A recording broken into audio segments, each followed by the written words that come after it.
Here is the world news from BGI TV Babagbagede Imo TV. I am Morire Rabila Lawal. First are the major headlines for the world news. Supreme Court blocks Buhari CBN from banning old naira note. Buhari presides over fake meeting.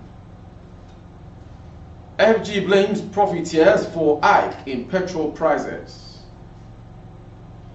Nasara begins recruitment of 1,000 teachers. Imo lawyers, others protest at police headquarters, seek end to insecurity. Heavy protest at CBN headquarters. Naira scarcity, beggars cry over hunger. To the next story, gunmen kill Imam, chief's son, abduct 14 others in Kaduna. Fuel tanker explodes on Ore-Benin Expressway in Ondo State. US will act if our sovereignty is threatened, Biden warns China. Lastly, Flying Eagles to face Benin Republic, South Sudan in friendly. The news in detail. The Supreme Court on Wednesday temporarily altered a move by the federal government to ban the use of the old naira note from February 10, 2023. A 7-member panel led by Justice John Okoro altered the move of the federal government in a ruling in an ex parte application brought by 3 northern state governors, Kaduna, Kogi, and Zamfara. The 3 states had specifically applied for an order of interim injunction restraining the federal government through the Central Bank of Nigeria, CBN, or the commercial banks from suspending or determining or ending on February 10, 2023, the time frame with which the now older naira version of the 200, 500, and 1,000 naira denomination may no longer be legal tender pending the hearing and determination of their motion on notice for interlocutory injunction. Moving the application on Wednesday, counsel to the applicant, Mr. A.I. Mustafa San, had urged the Apex Court to grant the application in the interest of justice and the well-being of Nigeria. He stated that policy of the federal government had led to an excruciating situation that is almost leading the anarchy in the land. On the next story, President Muhammadu Buhari is currently presiding over a meeting of the Federal Executive Council, FEC. The Federal Executive Council meeting is Nigeria's highest policy formulating organ of the executive body of the federal government. Aside from taking critical decisions on the implementation of the federal government budgets, the body also ratifies federal government-sponsored legislations before they are taken to the National Assembly for passage. The Council's decision from the basis for policy implementation at the ministries, departments, and agencies (MDAs) of the federal government. Business Day checks show that top on the Council's agenda are memos from ministries of power, works and housing, finance, budget, and national planning, as well as water resources. To the next story. On Wednesday, 8 February 2023, the federal government blamed the current high cost of petroleum products in parts of the country on marketeers engaging in the profiteering. The Minister of State for Petroleum Resources, Timothy Silva, stated these while briefing correspondents on the outcome of the Federal Executive Council FEC meeting presided over by President Muhammadu Buhari on Wednesday at the Presidential Villa, Abuja. He said the ministry had given necessary directives to end the unwholesome act which had caused huge hikes in product prices from part of the country to another. Silva added that it appeared that the directive had not been complied with, promising to find out why things have not improved. The minister, who observed that petroleum products are now available in the more quantity in the country, also blamed its scarcity on factors that he said are under the control of the ministry. To the next story. The Nasarawa state government has unveiled plans to recruit additional 1,000 teachers to ensure that pupils in the state school system get quality education. Governor Abdullah Isile made the disclosure in Lafia to journalists on Wednesday after hosting leaders of the All Progressive Congress from local and Udege local government areas. He explained that since his emergence as governor, his administration had recruited over 30,000 teachers aimed at boosting the standard of education in the states. The governor assured the state civil servants of the full payment of their promotion benefits while urging the overseers of the development areas and chairmen of the local government areas to work together in order to increase their staff salaries in line with the payment schedules.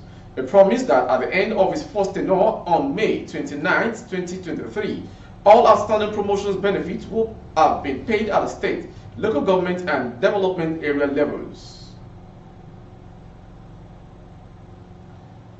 From the north to east, Imo State, members of Nigeria Bar Association (NBA) Owerri branch yesterday stormed the headquarters of the State Police Command, protesting killings in the state, especially those involving their members.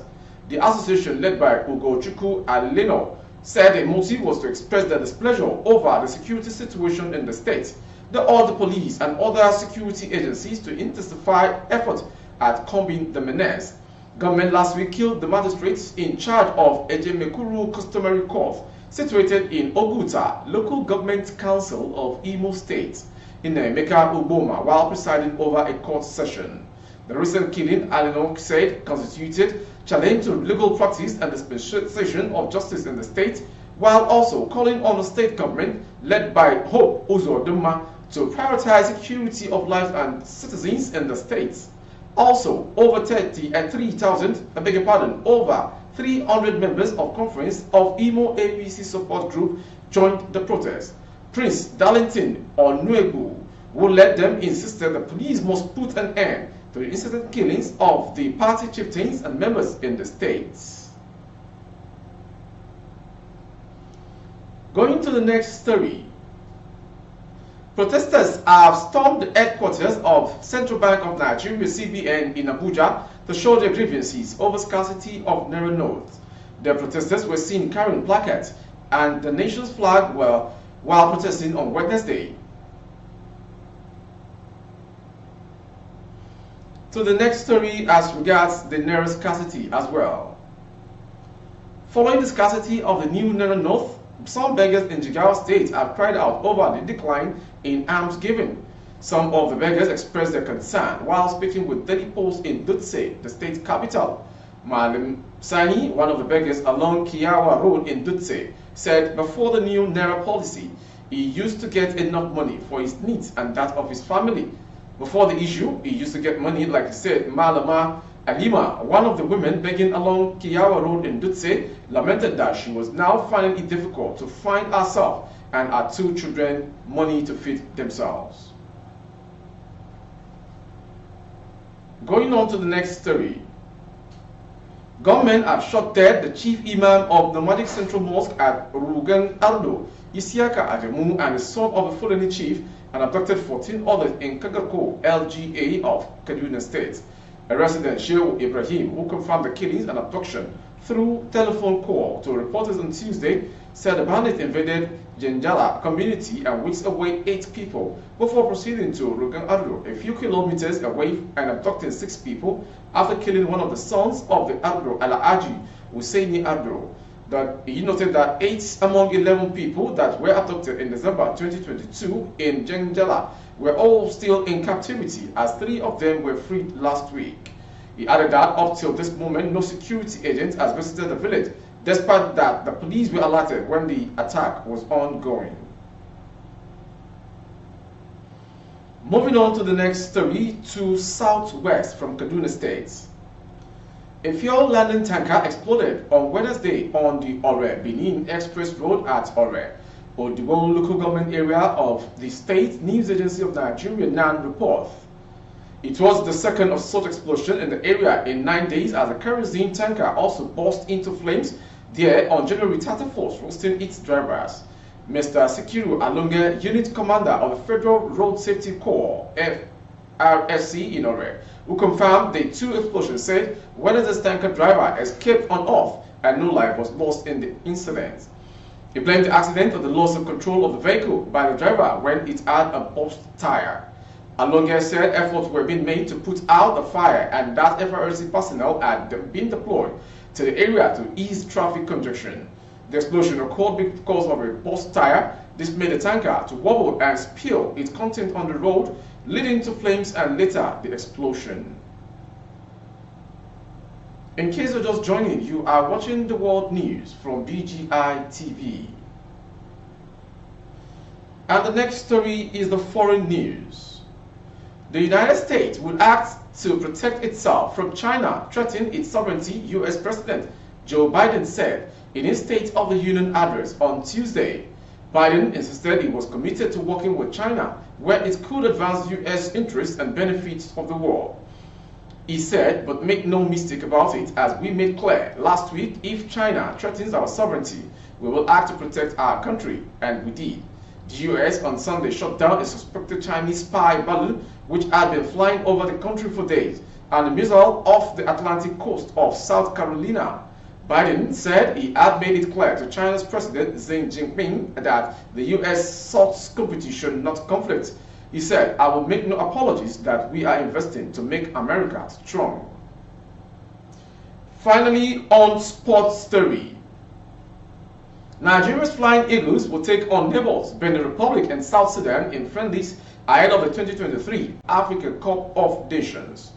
The two warm-up games will hold in Morocco. Ladomboso's side is expected to fly to Morocco via Accra, Ghana on Wednesday today for a training tour ahead of the competition. Dates and venues for the two games are, however, still under discussion. The Flying Eagles defeated another AFCON-bound team, Zambia 4-2 in the friendly last week. Benin Republic and South Sudan, and among the 12 countries that will compete for the title are the Under-23 African Cup of Nations. The Flying Eagles are in Group A with host Egypt, Mozambique, and Senegal. That ends the world news this hour. Before we go, some quick headlines. Supreme Court blocked Buhari CBN from banning old naira notes. Buhari presides over fake meeting in Abuja. FG blames profiteers for hike in petrol price. Nasrallah begins recruitment of 1,000 teachers. And finally, Flying Eagles to face Benin Republic and South Sudan in friendly ahead of Under-23 Africa Cup of Nations coming up in Morocco. That was the world news. Before we go, the major channels you can reach out to. On YouTube, our handle is Babagbagbagede Imo TV. Kindly subscribe and click on the notification bell. Select option all to access our broadcast. On Facebook, Gbagede Imo with Alawiye Adebayo. Please like and follow the page. On Instagram, Gbagede Imo _22. For advert placements of your goods and services, coverage of events and functions, please dial the phone number streaming on your screen for advert placements only. Thank you for watching. I am Morire Rebila Lawa. Good evening. Oh, na, na, na. If you want to know what's going on in city, or you want to listen to the latest news and gist, no stress, oh, just into BGI TV. BGI TV, you're one in a million.